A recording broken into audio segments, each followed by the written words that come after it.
बाबा जी की प्यारी साथ संगत जी, राधा स्वामी जी, साथ संगत जी, बाबा जी और हुजूर जी ने अहमदाबाद में संगत को दर्शन दिए थे जी, और संगत के साथ सवाल जवाब भी करे थे जी।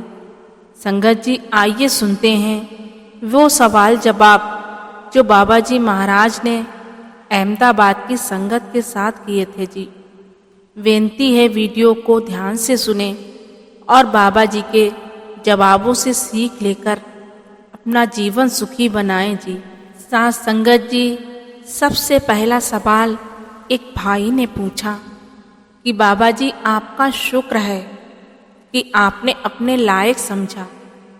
बाबा जी, जब कभी ऐसा समय आता है कि घर में कोई प्यारा हमें छोड़कर चला जाता है तो बाबा जी बहुत अजीब लगता है, तो क्या करें। बाबा जी ने समझाते हुए कहा कि बेटा, जो जन्म लेता है उसने तो एक दिन जाना ही है। जन्म के वक़्त ही तय हो जाता है कि इंसान कब जाएगा। इसलिए हमें मालिक के हुक्म में रहना है, उसकी रजा में रहना है और अपने आप को मालिक के लायक बनाने की कोशिश करनी है। फिर किसी ने सवाल किया कि बाबा जी, जब उम्र 13 से 16 साल की होती है तो कई बार इंसान बुरी संगत में फंस जाता है, तो बाबा जी इससे कैसे बचा जाए। बाबा जी ने समझाया कि बेटा, मालिक ने जिंदगी दी है सीखने के लिए, लेकिन इंसान का जो मन है ना, वे बड़ा ही चंचल है। इसलिए बेटा, आपने सही रास्ता अपनाना है। आगे बाबा जी कहते हैं, बेटा, जो हमारे बाप दादा ने या माँ बाप ने गलतियां करी थीं, चाहिए तो ये था कि हम उनसे सीख लें, लेकिन हम सीखते नहीं हैं। जब तक सीखेंगे नहीं तब तक आगे नहीं बढ़ पाएंगे। फिर किसी ने सवाल किया कि बाबा जी, जब हमें कोई काम नहीं आता तो हमें कोई नहीं पूछता, लेकिन बाबा जी, जब कोई काम हमें आने लगता है, यानी कि जिंदगी में हम आगे बढ़कर कोई काम सीख लेते हैं और वे काम करना शुरू कर देते हैं, तो फिर लोग यारी दोस्ती बनाना शुरू कर देते हैं, तो उनसे कैसे बचा जाए। बाबा जी समझाते हैं कि बेटा, दुनिया तो स्वार्थी है। हमने तो ये देखना है सही क्या है और गलत क्या है, क्योंकि दुनिया में हम कभी भी सभी को खुश नहीं कर सकते। 4 बातें अच्छी कहेंगे तो 4 बुरी भी कहेंगे। इसलिए बस बेटा, आप अपनी तरफ से जो करना है वह ठीक से करें। फिर एक लड़के ने बाबा जी से कहा कि बाबा जी, कल मेरा जन्मदिन था और आज आपने दर्शन देकर और मुझसे बात करके मुझे इतना बड़ा गिफ्ट दे दिया। तो बाबा जी ने मुस्कुराते हुए कहा कि कल अमिताभ बच्चन का जन्मदिन था या तेरा जन्मदिन था। तो वो लड़का कहने लगा कि बाबा जी, दोनों का ही जन्मदिन कल था। ये सुनकर संगत जोर से हंसने लगी। फिर बाबा जी से वो ही लड़का कहने लगा, बाबा जी, जिंदगी में परेशानियां बहुत आती हैं। बाबा जी ने समझाते हुए कहा कि बेटा, अगर जिंदगी में थोड़े बहुत कांटे नहीं होंगे तो हमको जिंदगी की कदर कैसे होगी। अगर फूल के साथ कांटे ना हो तो फूलों को जानवर खा जाते हैं।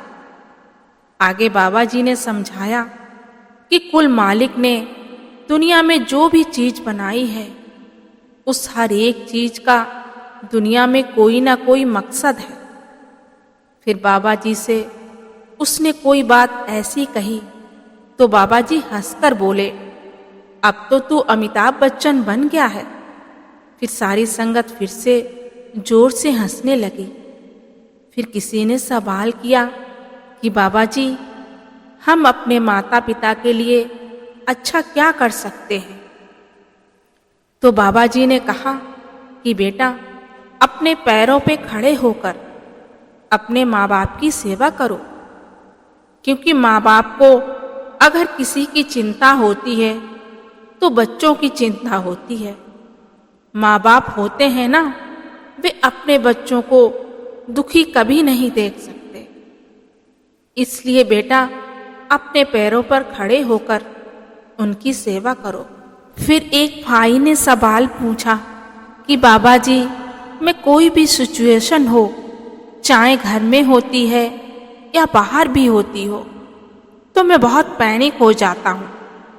बाबा जी ने इस सवाल पर उस भाई को स्वर्गीय श्री रतन टाटा जी के बारे में बात करते हुए समझाया कि बेटा, रतन टाटा इतने बड़े उद्योगपति थे कि जब वे कार इंडस्ट्री में आए और उनकी कार मार्केट में चल नहीं पाई, तो वे कार बनाने वाली एक बहुत बड़ी कंपनी फोर्ड के पास गए और उन लोगों ने ये कहकर मना कर दिया था कि जब आपको कार बनाने का अनुभव ही नहीं है तो आपने इस बाजार में कदम ही क्यों रखा।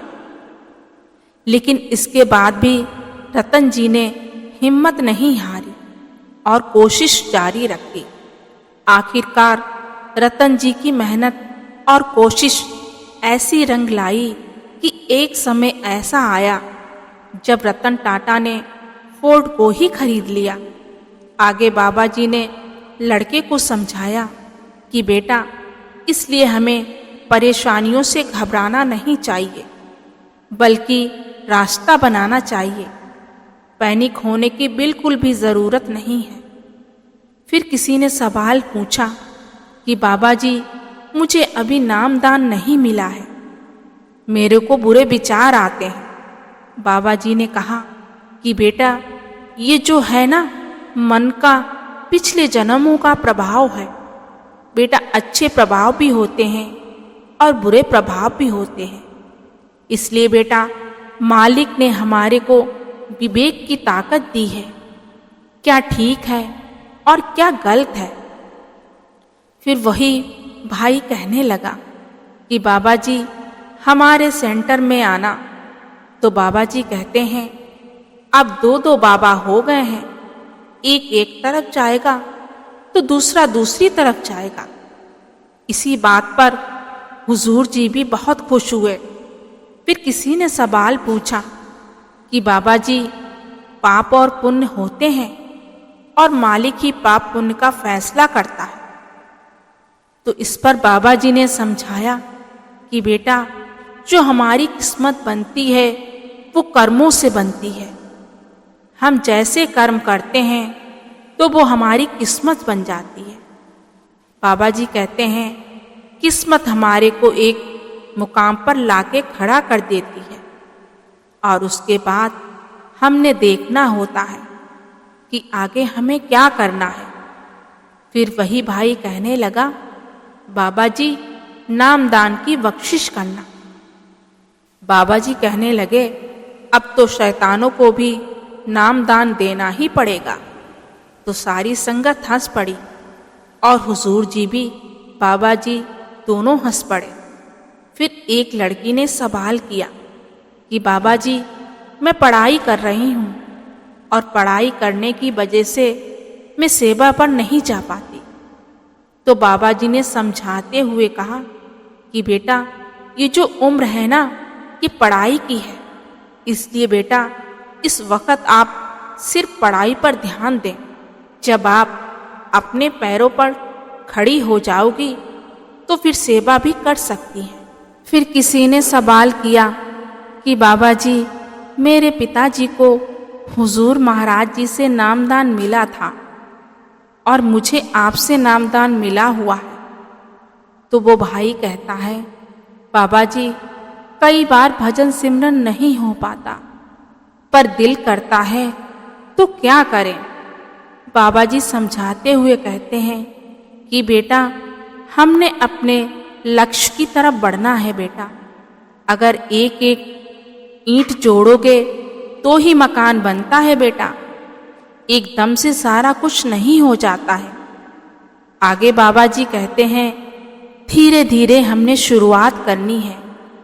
या तो हम बैठते नहीं हैं, या तो हम इतना ज़्यादा बैठ जाते हैं कि फिर हम कहते हैं कि और कोई काम नहीं करना। इसलिए बेटा, अगर हम एकदम से ज़्यादा बैठना शुरू कर देंगे, फिर भी हमारे से भजन सिमरन नहीं हो पाएगा। फिर वो ही भाई कहता है, बाबा जी मैं शादी नहीं करूँगा। बाबा जी कहते हैं, शादी क्यों नहीं करेगा? आगे बाबा जी कहते हैं, बेटा कोई लड़की कहीं बैठी है जो तेरे को गुलाम बनाएगी। इस बात पर संगत जोर जोर से हंसने लगी।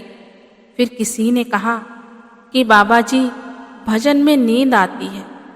बाबा जी ने कहा कि बेटा सारी दुनिया तो नींद की गोलियां खाती है, ये तो अच्छी बात है, भजन सिमरन करो और सो जाओ।